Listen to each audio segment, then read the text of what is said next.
Hello, good evening everyone. आप सभी लोग रेडी हैं?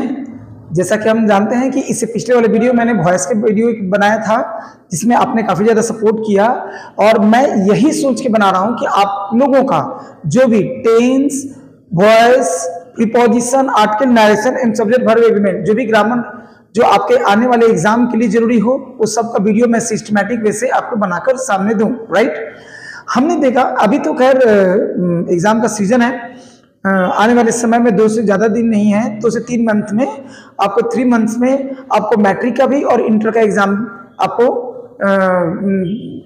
आ जाएगा, जिसमें स्टूडेंट्स को देना है, और स्टूडेंट लग गए हैं जोर शोर से अपनी तैयारी के लिए। राइट, जो स्टूडेंट इस बार मैट्रिक और इंटर का एग्जाम दे रहे हैं, बिल्कुल उनके लिए वीडियो बना रहे हैं। आप बिल्कुल ध्यान से देखें और अपने भाई बहन को भी बताएं, साथ साथ आप अपने दोस्तों को भी शेयर करें, यानी सभी को बताएं कि भाई इंग्लिश कैसे हम लोग ज्यादा नंबर प्राप्त करें। क्योंकि बहुत सारे बच्चों का ये दिमाग में रहता है कि इंग्लिश कंपल्सरी नहीं है मैट्रिक में, तो हम इसको यूं ही फॉर्मेलिटी के लिए छोड़ दें। ये आपका बहुत बड़ा एक कैरियर के लिए मतलब ड्रॉबैक रहेगा, और आप जीवन में आगे जाकर किसी भी एग्जाम के लिए एक अच्छे पोस्ट के लिए अप्लाई करने जाएंगे तो आपका बैक रिकॉर्ड यानी पहले के रिकॉर्ड को आपको दिखा जाएगा कि आप मैट्रिक में आपने कितना नंबर लाया। क्लियर है? इसलिए इसको नजरअंदाज न करें, मौका बढ़िया है। कम समय में हम आपको वीडियो के माध्यम से बहुत अच्छी जानकारी दूंगा। चलिए, तो इससे पहले हम लोगों ने देखा था कि वॉइस, क्योंकि बहुत सारे स्टूडेंट्स वॉइस के बारे में डिमांड कर रहे हैं, जैसा कि हमारे कुछ ऐसे स्टूडेंट्स, कुछ ऐसे लड़कियां हैं जो स्पेशल कई दिन से मुझे बोल रहे हैं कि सर नरेशन का वीडियो डालिए। मैं वीडियो नहीं डाल पा रहा हूं क्योंकि मुझे अभी वॉइस देना है, वॉइस के बाद फिर मैं नरेशन का वीडियो दूंगा। राइट, मगर जो स्टूडेंट का टेंस छूट गया, मैं टेंस का भी वीडियो दूंगा, चिंता ना करें, केवल जल्दी से इसको बढ़िया से देखें, समझने का प्रयास करें। जहां नहीं आए आप प्लीज वीडियो के माध्यम से, अपने कमेंट के माध्यम से मुझे अपना विचार बताएं। राइट, चलिए, इससे पहले मैंने बताया था वॉइस कैसे बनाएं। जैसा कि हम जानते हैं वॉइस टेंस बेस्ड ऑन बनता है, वॉइस टेंस बेस्ड ऑन बनता है। यदि आपका टेंस का नॉलेज बढ़िया है तो वॉइस बन जाएगा। एक बार जल्दी से हम रिकैप कर दे रहे हैं पिछले वीडियो में जो बनाए थे। जो लोग आज पहली बार वीडियो देख रहे हैं प्लीज लाइक और सब्सक्राइब जरूर कर देंगे, अपना कमेंट देना ना भूलें प्लीज, इतना तो कर सकते हैं ना। चलिए, वॉइस जैसा कि जानते हैं कि सेंटेंस को 2 पार्ट में बांटते हैं, एक्टिव एवं पैसिव। ग्रामर कहता है कि एक्टिव में सब्जेक्ट की प्रधानता होती है, इसलिए वाक्य में सब्जेक्ट सबसे पहले आता है। राइट, पैसिव में ऑब्जेक्ट की प्रधानता होती है, इसलिए ऑब्जेक्ट वाक्य में पहले आता है। क्लियर है? कोई दिक्कत नहीं है, आगे देखते हैं। ग्रामर कहता है कि जब हम एक्टिव से पैसिव जो बनाते हैं तो सबसे पहले क्या करते हैं? इंटरचेंज करते हैं। किसको? सब्जेक्ट एवं ऑब्जेक्ट को। फिर समझिए, सब्जेक्ट और ऑब्जेक्ट के स्थान में परिवर्तन करते हैं, यानी जब एक्टिव से पैसिव बनाएंगे तो सब्जेक्ट चला जाएगा ऑब्जेक्ट के पास और ऑब्जेक्ट चला जाएगा सब्जेक्ट के पास। ये इंटरचेंज करना जरूरी है। जैसे कि आई अगर जो रहेगा सब्जेक्ट तो पैसिव में मी हो जाएगा। राइट, वी रहेगा तो अश, ही, हिम, सी, हर, ईट रहेगा, यू रहेगा, नेम का नेम ही रहता है, बाकी दे का देम होता है। इतना तो बेसिक हमको जानकारी रखनी है, कोई दिक्कत नहीं है। आगे देखते हैं। एक्टिव बिना ऑक्सिलरी के बन सकता है, बट पैसिव बिना ऑक्सिलरी के नहीं बनेगा। जी हाँ मित्रों, आप जरूर इस चीज को देखेंगे। एक्टिव बिना ऑक्सिलरी के बन सकता है, जैसे he helps me, he helps me. हमने क्या देखा? He helps me. ये कौन सा टेंस है? प्रेजेंट सिंपल का। ही हेल्प्स मी यानी क्या बता रहा है? वह मुझे मदद करता है। देखिए तो इस वाक्य में हेल्प्स क्या है? मेन वर्ब है, मेन वर्ब है, और मेन वर्ब के पहले किसको आने का अधिकार है? सब्जेक्ट, यानी ये सब्जेक्ट, मी ऑब्जेक्ट। यानी हमने क्या देखा कि एक्टिव में सब्जेक्ट की प्रधानता होती है, पैसिव में ऑब्जेक्ट की। क्लियर है? यानी हेल्प्स क्या है? मेन वर्ब है, इसमें ऑक्सिलरी नहीं आया। बट अगर जो पैसिव इसका बनाएंगे तो हमें ऑक्सिलरी देना पड़ेगा। जैसे क्या कहते हैं? पैसिव रूल बनाने के नियम क्या है? ऑब्जेक्ट को कहां लेके आएंगे? सब्जेक्ट के पास। तो मी है तो यहां पे क्या हो जाएगा? आई। दूसरा रूल याद रखिएगा, जो मैं फैक्ट बताऊंगा उसको ध्यान से सुनना है। आप उसको स्लो करके उसको सुनिए, लिखिए और उसको याद करिए, बहुत फायदा आएगा आपको। एग्जाम में नंबर बहुत ज्यादा लाएगा, और मैं आपको गारंटी देता हूं कि आपका 90+ नंबर बिल्कुल आएगा। ये मेरा गारंटी है, मेरा वादा है। और वीडियो के लास्ट में यानी कि आने वाले समय में हम आपको गेस क्वेश्चन देंगे 12 का और मैट्रिक का, ताकि आप उस गेस क्वेश्चन को, लिटरेचर को बढ़िया से पढ़ के नंबर ज्यादा प्राप्त करें। आइए, मी आया, मी ऑब्जेक्ट है तो सब्जेक्ट ग्रुप में क्या हो जाएगा, आई। जैसा कि हम जानते हैं कि एक्टिव बिना ऑक्सिलरी के बन सकता है, देखिए तो बन गया, मगर पैसिव बिना ऑक्सिलरी के नहीं बनेगा। सेंटेंस किसका है, प्रेजेंट सिंपल का। सेंटेंस किसका है, प्रेजेंट सिंपल का है। थोड़ा लाइट चमक रहा होगा तो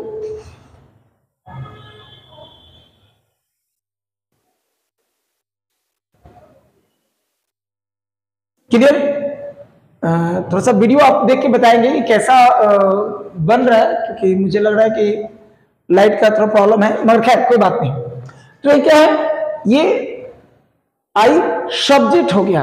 अब क्या करेंगे, ऑक्सिलरी देना पड़ेगा, क्योंकि कौन टेंस है, प्रेजेंट सिंपल का।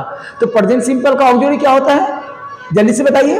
प्रेजेंट सिंपल का ऑक्सिलरी एक्चुअली होता है डू और डज। क्या होता है, डू और डज। क्लियर है। जब डू डज होगा तो पैसिव में डू डज नहीं आएगा। ऐसा इसलिए कि डू डज के बाद क्या होता है, डू या डज मैं दे दूं तो डू डज के बाद तो V1 आता है।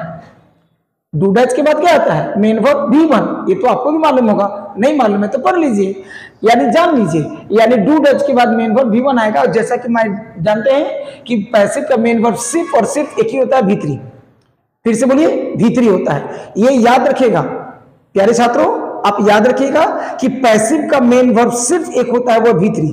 इसके सिवा कभी नहीं होगा कोई और। अगर तो कोई और करके दे दिया तो समझ लो कॉमन ईयर वहीं पे है, उसको जल्दी से हमको सिलेक्ट करना होगा। यानी हमें यहां इसको हटाना होगा, डू डज से काम नहीं चल रहा है। तो क्या करेंगे, हमें एक ऑक्सिलरी मांगना पड़ेगा। किससे, इसको बोलना पड़ेगा भाई मुझे ऐसा ऑक्सिलरी दो जो अपने पास मेन वर्ब V3 ले लेगे। तो बोलेगा मेरे पास तो डू डज है, तो बोलेंगे बगल वाले से कर्जा मांगो। यानी बगल मतलब प्रेजेंट सिंपल के बाद कौन आता है, प्रेजेंट कंटिन्यूअस। Present continuous. तो आप देखेंगे कि प्रेजेंट कंटिन्यूअस का ऑक्सिलरी क्या होता है, इज, एम, आर। बोलो सॉरी, क्या होता है, इज, एम, आर, राइट। तो आई के साथ क्या होगा, एम। अब ग्रामर क्या कहता है कि एम के बाद दो तरह के वर्ब आ सकते हैं। एम को यदि ऑक्सिलरी बना दें तो एम के बाद दो तरह के मेन वर्ब आएगा। अगर जो एम का प्रयोग ऑक्सिलरी के रूप में एक्टिव के लिए करें तो आने वाला मेन वर्ब V4। क्या होगा, V4। जैसे वह जा रहा है, ही इज गोइंग। मैं पढ़ रहा हूं, I am reading. Is am are के बाद मैं बोल रहा हूं, केवल एम नहीं, इज एम आर, राइट। मैं खेल रहा हूं, आई एम प्लेइंग। मैं पढ़ा रहा हूं, I am teaching. Playing, teaching, reading, ये सब क्या है, मेन वर्ब V4 है। क्लियर है। मगर यही एम का प्रयोग यदि पैसिव के लिए करेंगे तो इसके बाद आने वाला मेन वर्ब V3 होगा। कैसे, जैसे मुझे मदद किया जाता है, तो क्या हो जाएगा, क्या हो जाएगा, देख लीजिए, यहां ऑक्सिलरी वर्ब मिल गया ना। अब क्या करेंगे, मेन वर्ब क्या है, हेल्प्स। अब हम इसको किस रूप में लिखेंगे, V3। क्या हो जाएगा, हेल्प। बन गया V3। यानी ये क्या हो गया, पैसिव का मेन वर्ब V3 हो गया। यहां तक तो कोई दिक्कत नहीं है। अब देखिए, अब क्या करेंगे, जब ऑब्जेक्ट चला गया सब्जेक्ट के पास तो सब्जेक्ट जाएगा ना ऑब्जेक्ट के पास। सब्जेक्ट कहां जाएगा, ऑब्जेक्ट के पास जाएगा। ये तो रूल है ग्रामर का। मगर ये क्या कहता है, मैं तेरे जैसा नहीं हूं कि मैं अकेले से उठ के चलाया। ये सब्जेक्ट जब भी आएगा पैसिव में तो अपने साथ एक प्रीपोजिशन लेकर आएगा, राइट। यहां मैं बाय दे दूं, प्रीपोजिशन, और ही सब्जेक्ट है तो ऑब्जेक्ट क्या बन जाएगा इसका, बोलो, हिम।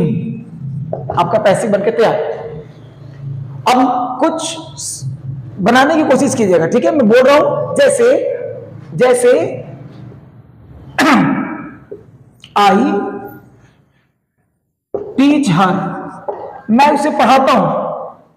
ये प्रेजेंट सिंपल का है, मैं उसे पढ़ाता हूं, राइट। सब्जेक्ट है आई, पैसिव क्या हो जाएगा, राइट। यहां हर है, हर क्या है, ऑब्जेक्ट है। यहां आएगा सब्जेक्ट जब तो क्या बन जाएगा, शी। चलो कौन टेंस है, प्रेजेंट सिंपल, राइट। ऑब्जेक्ट तो देना पड़ेगा ना, क्या, इज। टीच का मेन वर्ब क्या होता है, क्योंकि पैसिव का मेन वर्ब V3 होता है, एक्टिव का मेन वर्ब अलग अलग होता है, मगर पैसिव का मेन वर्ब V3 होता है। जैसे टाउट, क्लियर, टाउट। अब इसका बाय और आई कहां चलाएगा, ऑब्जेक्ट के पास, तो ये हो जाएगा नहीं। समझ में आ रहा, आगे देखते हैं। ग्रामर क्या कहता है कि यदि किसी वाक्य में someone, somebody, no one, nobody, anyone, anybody, everyone, everybody, something, people ये सब आ जाए ना एक्टिव में, तो पैसिव बनाते वक्त हटा दें। क्या करें? उसे हटा दें। बिल्कुल जैसे, फिर से सुन लीजिए, एक बार मैं बोल रहा हूं, गौर से समझिएगा। जो वीडियो एक बार में नहीं सुना, समझ में आए या नहीं है, तो अब उसको एक दो बार करके देखिएगा, जरूर समझ में आएगा। यदि किसी वाक्य के वाक्य की शुरुआत यानी सब्जेक्ट के रूप में someone, somebody, no one, nobody, anyone, anybody, everyone, everybody, people, etc यानी एक्सेट्रा रहे तो पैसिव बनाते वक्त इसे हटा देंगे। क्योंकि कहीं कहीं किसी किताब में दिया रहता है पैसिव में भी इसका प्रयोग, तो वाक्य पे कोई फर्क नहीं पड़ता है रहने ना रहने से। जैसे someone helps us, कोई हम लोग को मदद करता है, someone helps us। अब क्या करेंगे? us क्या है? ऑब्जेक्ट, सब्जेक्ट के पास आ जाएगा, जैसा कि रूल है, तो सब्जेक्ट के पास आएगा तो क्या हो जाएगा? we, right? कौन सा टेंस है? Present simple. क्या हो जाएगा? पैसिव का ऑक्सिलरी आर। कैसे होगा ये मैं और बताऊंगा। आर। अब मेन वर्ब को भीतरी में चेंज करेंगे तो क्या हो जाएगा? हेल्प्ड, आपका पैसिव तैयार, यानी समवन लगाने की या somebody लगाने की जरूरत नहीं है। ठीक उसी तरह से आप देखिए, जैसे people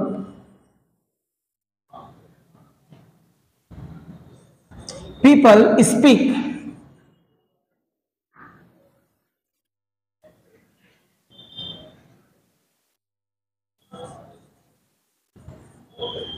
English in Patna. People speak English in Patna, यानी पटना में लोग अंग्रेजी बोलते हैं। ठीक है, चलो अब अगर जो बात करते हैं, इसमें ऑब्जेक्ट कौन है? ऑब्जेक्ट को पता लगाना होगा। पैसिव में ऑब्जेक्ट को पता लगाना होगा। अगर जो ऑब्जेक्ट मिल गया तो पैसिव बनेगा, ऑब्जेक्ट नहीं मिला पैसिव नहीं बनेगा। क्लियर है? जैसे बाद में बिल्कुल ध्यान देना है, हमको क्या करना है, अगर जो ऑब्जेक्ट बाद में if you don't be able to understand and find out that which one is the object, object कौन है, तो क्या करेंगे? मेन वर्ब को पकड़ेंगे, मेन वर्ब को झूठा पकड़ेंगे, उसको झूठा पकड़ो। आप याद करो, बचपन में कोई बच्चे गलती करते तो क्या करते हैं? गार्जियन एक बार दो बार चिताता है, नहीं माना तो क्या करेगा? झूठा पकड़, इधर आओ। और उसको पकड़ने के बाद क्या करते हैं? प्रेम से बताया तो ठीक है, तो दो चार लाख मारा और बोला कि बताओ, तो बोलता पापा हम एक बिस्किट खाए, बाकी दीदी खाइए। बिस्किट खाए हैं, खाना क्या खाया? तो बिस्किट। ठीक उसी तरह से पूछो स्पीक, स्पीक इस वाक्य का मेन वर्ब है, इसे क्या करोगे? सवाल दो, मेन वर्ब को सवाल करो दो, क्या? व्हाट और whom। यदि जो जवाब मिलेगा वो ऑब्जेक्ट कहलाएगा, जो जवाब मिलेगा वो ऑब्जेक्ट।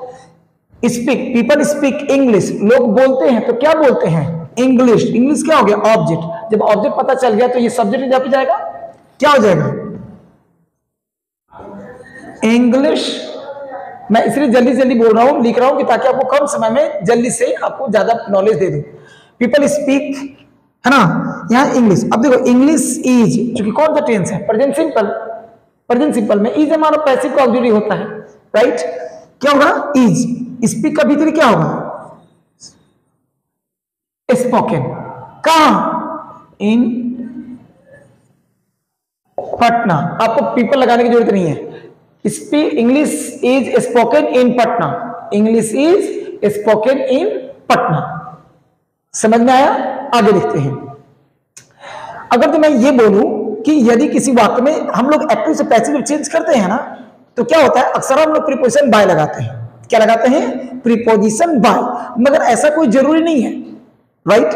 क्यों? क्योंकि कुछ ऐसे वर्ब्स हैं जिसके साथ प्रीपोजिशन बाय का प्रयोग नहीं होता है, प्रीपोजिशन बाय का प्रयोग नहीं होता है। उस कंडीशन में हम क्या करेंगे? हम देखेंगे वर्ब कौन है, तो कुछ स्पेशल वर्ब के साथ स्पेशल प्रीपोजिशन का प्रयोग होता है। जैसे एक बार गौर से सुनिएगा, उसको नोट करिए, उसको लिखिए, याद करिएगा।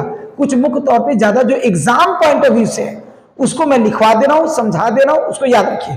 जैसे नो, KNOW, यदि मैं लिख दे रहा हूं, समझने की कोशिश करेंगे।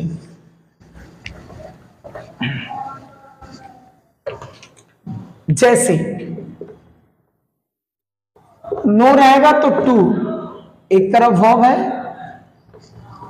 और दूसरी तरफ प्रीपोजिशन है।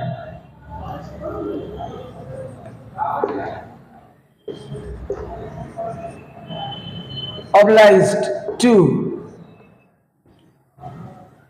contain in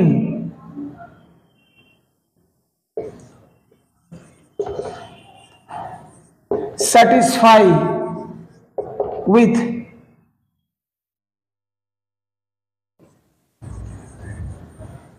please with shock at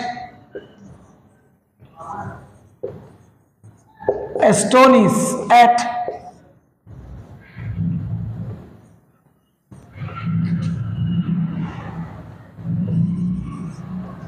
annoy।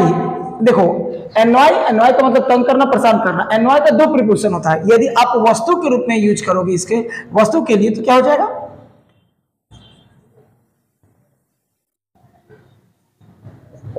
Thing, यानी वस्तु के होगा तो एट का प्रयोग होगा, और यही